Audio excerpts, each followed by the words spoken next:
Selamat datang di Kolom Struktur Podcast. Ya, selamat datang kembali bersama kami di sini yang akan membahas tentang tata krama dan etika, yang dimana ada beberapa rekan-rekan di sini. Sebelumnya perkenalkan, saya sendiri sebagai moderator Mata Chania Budistianti, dan ada rekan saya. Saya Rendra bin Abdillah. Saya Dinda Putri Maharani. Saya Vicky Nur Suko Triwidodo. Saya Muhammad Al-Jabar. Saya Syarif Nurkafid. Saya M. Nafal Ramadan. Saya Alvin Serawan. Saya Krisna Mutfi Wibowo. Saya Muhammad Raffi.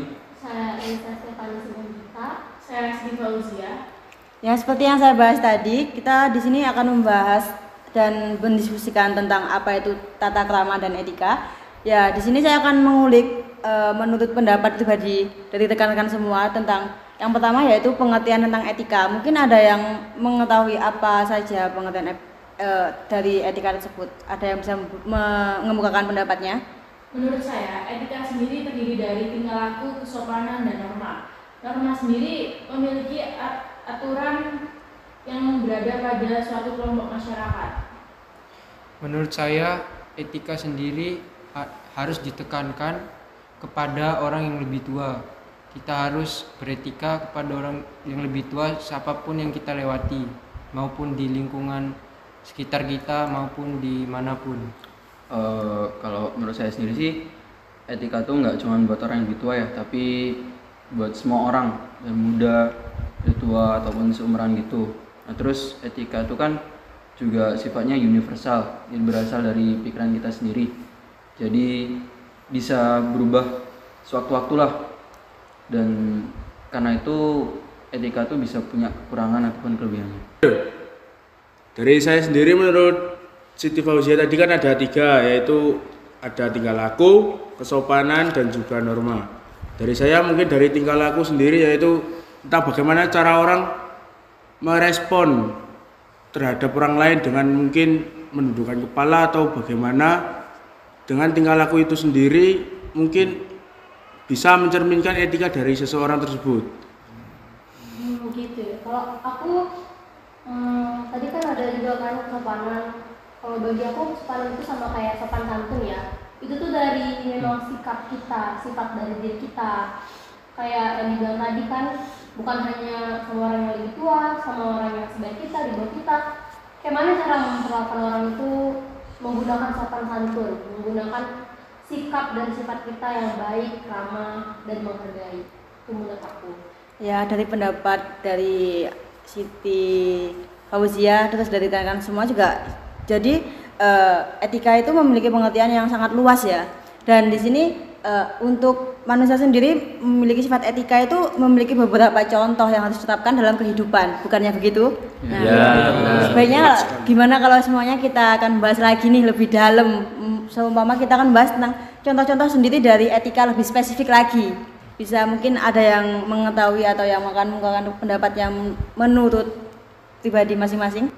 Menurut saya etika seperti yang dibicarakan oleh Elisa tersebut, yaitu itu berlaku untuk semua orang, bukan hanya untuk ke orang tua saja. Misalnya, lalu contoh dari beretika itu kita harus dapat menghargai orang, lalu kita dapat berpikir kritis, tidak boleh menyudutkan dari orang yang salah tersebut. Lalu dalam beretika tersebut memiliki beberapa pengertian, yaitu dalam etika berpakaian, etika dalam berkendara ya, mungkin, lalu ada etika dalam bersikap. Ada yang mau menambahkan lagi mungkin tentang cara berpakaian atau gimana, sopan santun gitu? Sedikit menambahkan ya. Dari etika berpakaian tadi kan bisa kita ada contohnya juga ya. Kalau berpakaian itu kan kita harus menempatkan diri kita. Jadi kita itu tidak mungkin kan berpakaian secara yang tidak menutup aurat di lingkungan yang Islamik sekali ya. Jadi kita harus menyesuaikan cara berpakaian kita di lingkungan tersebut. Jadi sangat luas ya untuk contoh-contoh dari beretika yang lebih spesifiknya, apalagi dari zaman sekarang kan banyak cara dari pemuda-pemuda atau teman apa masyarakat semua yang salah dalam berpakaian, bisa seperti itu. Jadi lebih ke kembali ke pribadinya masing-masing dan cara dia beretika yang baik dan benar, bukan seperti itu? Iya, benar. Mungkin ada yang mau menjatuhkan atau apalagi tentang pengertian etika sebelum kita masuk ke sebab kedua? Menurut saya ya, saya juga mau memberi contoh tentang beretika berkendara. Beretika berkendara itu kita seperti memakai helm saat berkendara kemanapun, walaupun itu dekat, kita harus tetap memakai helm karena keselamatan nomor 1. Ya, Siap. Boleh. Jangan lupa surat-suratnya. Oke, selanjutnya akan membahas yang sebab kedua nih. Tadi habis membahas tentang etika, sekarang tentang ke tata krama. Seperti yang tadi kita akan membahas dulu apa itu pengertian dari tata krama sendiri. Baik, saya akan menjelaskan tentang tata krama. Menurut saya itu tata krama itu tentang apa ya? Aturan-aturan yang tidak tertulis maupun tertulis maupun tidak tertulis dalam kehidupan masyarakat. Contohnya kayak ya dalam kehidupan masyarakat kita harus menghargai orang lain seperti itu. Yeah. Jadi tata krama itu penting ya, bisa kita jadikan sebagai pedoman hidup kita. Tata krama sendiri itu enggak mencakup skalanya enggak kecil. Jadi kita tata krama untuk segala usia, baik itu yang sudah tua maupun yang masih muda. Kita harus saling menghargai satu sama lain. Mungkin ada yang mau nambahin? Mungkin dari saya mungkin lanjut ya, dari fungsi dari tata krama tadi sendiri itu ya seperti peraturan-peraturan di kehidupan kita, seperti biasanya untuk mengatur jalannya kehidupan kita bersosialisasi dengan orang lain. Seperti tata krama tadi kan mengatur kita saat seperti kita sedang berhubungan dengan orang lain seperti apa, lalu ya itu kan semua ada tata kramanya, ada peraturan lah, kurang lebih seperti itu. Jadi guna tata krama tadi sendiri itu untuk ya itu mengatur jalannya kehidupan sosial kita bersama orang lain, mungkin seperti itu. Jadi tata krama sendiri itu lebih menyudut ke tingkah laku juga kan, seperti seperti etika tadi. Yang disebutkan oleh Mas Krisna tadi ada memiliki peraturan sendiri. Nah, dari tadi itu kita sudah sedikit menyinggung nih tentang contoh-contoh dari tata krama. Nah, lebih memperluas lagi. Mungkin ada dari para penonton nanti yang mungkin agak bingung secara spesifiknya nih contoh-contoh dari tata krama. Mungkin bisa dibahas satu persatu lagi contoh-contoh dari tata krama. Mungkin ada yang mempunyai salah satu contoh dalam kehidupan bermasyarakat yang bisa disebutkan satu persatu secara spesifik lagi. Menurut saya contoh tata krama itu bisa seperti kata minta tolong, terima kasih, ataupun apa sih? Minta tolong, terima kasih, dan juga minta maaf. 3 kata itu menurut saya penting di kehidupan sehari-hari, dan juga 3 kata itu harus diajarkan mulai dini juga. Apabila kita mau meminta sesuatu, kita harus mengucapkan tolong atau minta tolong, baik itu di kalangan seumuran ataupun yang lebih tua. Di situ kalau kita udah menerima sesuatu ataupun udah meminta sesuatu, kita juga harus mengucapkan terima kasih kepada orang tersebut. Lalu jika kita ada salah kepada seumuran ataupun yang lebih tua, kita bisa mengucapkan kata minta maaf. Seperti itu. Izin menambahkan, selain itu ada juga contoh tata krama yakni berbicara. Karena ketika kita berbicara, orang bisa menilai kita dengan cara berbicara kita. Kita harus berbicara menggunakan bahasa yang sopan, tidak ada unsur sara, dan menggunakan 3M tadi, meminta, minta tolong, makasih, dan maaf. Iya, jadi banyak juga ya contohnya, tapi dari kalangan sekarang tuh kayak jarang gitu ada yang mengucapkan kata terima kasih, tolong dan maaf. Jadi kayak minimnya tata krama di lingkungan yang saat ini. Dan mungkin lebih ditegakkan lagi ke depannya. Ya mungkin ada yang memiliki contoh lagi yang bisa memberikan nanti gambaran buat para penonton yang melihat ini untuk lebih menetapkan, lebih menanamkan lagi tata krama yang lebih dalam. Ada yang mau menambahkan mungkin? Mungkin ya, mungkin itu kayak apa ya, kita harus nerapin 5S kayak senyum, salam, sapa, sopan, dan santun. Itu kita harus terapin. Jadi nggak apa ya, nggak asal bicara aja, cuma bicaranya kayak sopan banget, harus tahu tata krama. Tapi kita juga harus diiringin dengan senyum dan salam terlebih dahulu. Oke, itu aja sih. Lebih penerapan 5S ya. Iya. Jadi kak, seumpamanya kurangnya kata terima kasih, maaf sama tadi ya harus menempatkan lagi 5S-nya tersebut. Ada yang menambahkan lagi mungkin dari contoh-contoh tata krama? Sedikit menambah ya dari pernyataan Noval ya, tata cara berbicara itu tidak hanya kayak meminta tolong dan maaf dan terima kasih ya. Kita juga harus menerapkan cara bicara yang benar ya.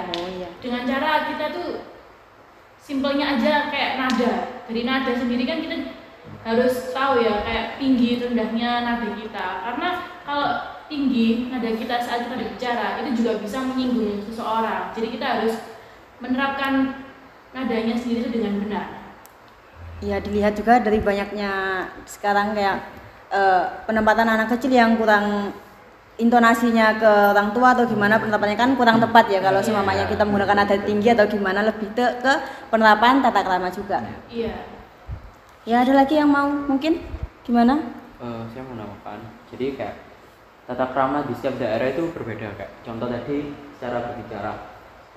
Orang Jawa kalau berbicara tuh selalu kayak kalem, halus. Beda kalau kayak sama orang Batak ya kan. Nadanya tinggi. Jadi kayak setiap daerah tuh kayak memiliki ciri khas masing-masing dari tata krama tersebut dalam berbicara. Bersikap pun juga bisa berbeda setiap daerah. Ya, berarti kembali ke personalnya pribadi sendiri-sendiri. Dan kita harus menyesuaikan ya. Menyesuaikan ya. Banyak juga yang salah mengartikan dan salah menyesuaikan diri. Kebanyakan begitu. Lebih ke toleransi. Ya. Ya. Tata krama toleransi ya masih nyambung. Iya. Tetanggaan.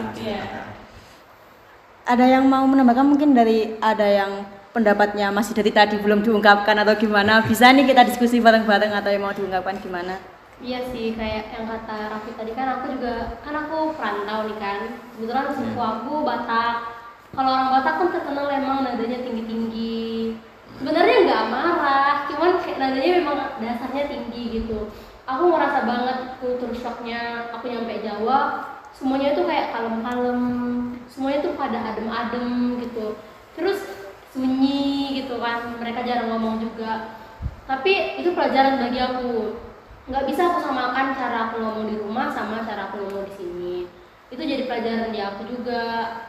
Ya tadi benar, toleransi. Kayak teman aku ini orang Jawa, dia nggak bisa denger dia bentak-bentak. Mungkin aku nggak bentak dia, tapi dia merasanya aku ngebentak dia. Dia ngomong sama aku kayak, Elisa kan kita sekarang, kamu kan udah di Jawa nih, jadi kamu ngomongnya kayak diubah lah gitu.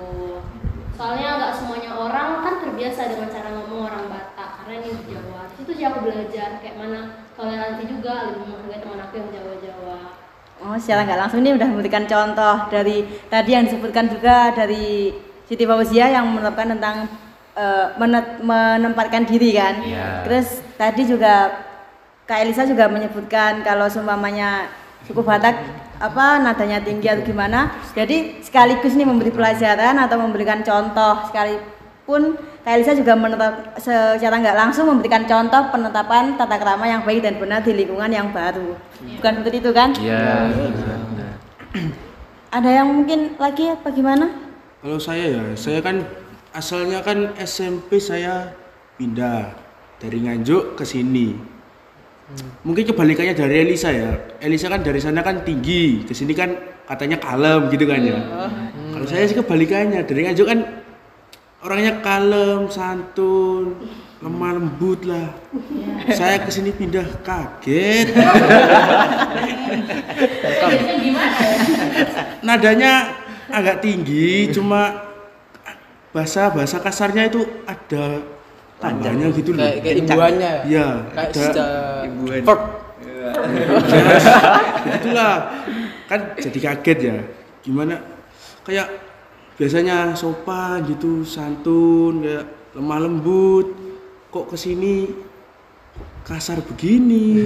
Mungkin culture-nya beda. Ya ini Mas Vicky mau tanya, dari tadi yang katanya di Nganjuk lebih kalem, terus masuk sini lebih kayak yang kasarnya lebih kasar atau dengan tinggi ya. Nih buat Mas Vicky pribadi saya mau tanya, lebih banyak sekarang menempatkan diri yang dari Nganjuk apa yang masuk dari lingkungan baru yang di Surabaya? Ya gimana ya, karena nggak mau beradaptasi. Nah, jadi ya agak kasar dikit ya. Dikit banget. Kalau bisa kalem bisa. Kalau diajak kasar bisa. Jadi lebih ke menempatkan diri lagi. Iya. Tapi tetap harus menerapkan tata krama sama etika. Tepat sekali. Ada yang mungkin akan mencurahkan gimana pengalaman pribadinya mungkin dari cara kalian melakukan tata krama sendiri atau dari gimana? Dari kalian pribadi nih yang mungkin udah menerapkan tata krama, mungkin ada yang bisa menyebutkan bagaimana? Dari Kak Elisa sama Kak Vicky tadi kan udah. Saran ya. Oh ya. Dari buat Mas Vicky tadi ya, kan nyalanya shock ya, dia dari Nganjuk ke sini makin kasar omongannya ya. Pinter-pinter pilih lingkungan aja ya. Iya sih. Siap. Terus kamu harusnya tahu kan, bisa membedakan yang mana yang baik dan mana yang salah. Jadi kalau memang itu salah ya jangan dilakuin.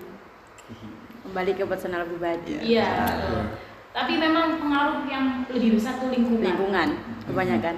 Dan sekarang kan juga kebanyakan anak-anak kecil yang salah pergaulan atau salah gimana, salah sampai lupa ajaran dari orang tua yang di rumah yang menerapkan banget nih tentang apa tata krama dari pribadi. Mungkin bisa udah ditutup atau gimana, ada yang mungkin nambahkan lagi? Saya di sini hanya mau menambahkan contoh ya. Dari tadi kan kita ngebahas tentang bahasa dan cara berinteraksi dengan orang lain. Kita melupakan etika di meja makan. Saat kita makan, alangkah baiknya tidak ngecap dan menghabiskan makanan kita untuk menghormati yang memasak. Nah itu aja sih. Mungkin dari suara piring mungkin biasanya kan ada sendok dari piring gitu kan, tek Lebih ke minor sih ya. Iya. Table manners. Tadi ini Mas Krisna kayaknya mau menambahkan atau gimana? Untuk yang di meja makan tadi ya, kalau di meja makan mungkin lebih baiknya itu seperti HP itu diminggirkan dulu. Yang seperti yang sekarang modern kan apa-apa HP kan sekarang ya, kayak nggak bisa lepas. Jangan lupa dokumentasi terlebih dahulu sih biasanya. Kalau bisa mungkin sama keluarga, misalnya kita ini kan bareng-bareng sama keluarga, itu HP diminggirin dulu. Jadi mungkin ya kita ngobrol ya sambil makan kan, kita kayak itu waktu kita sama keluarga. Berkumpul ya, itu mungkin bisa ngobrol. Mungkin ya habis mungkin ayahnya tadi dari pagi sampai sore baru pulang kan, jarang ketemu, akhirnya kan bisa ngobrol enak. Kalau misal kita sambil HP-an sama aja kan, kita kayak ya udah nggak, meskipun kumpul tapi rasanya jauh gitu kan rasanya. Ya mungkin itu aja sih.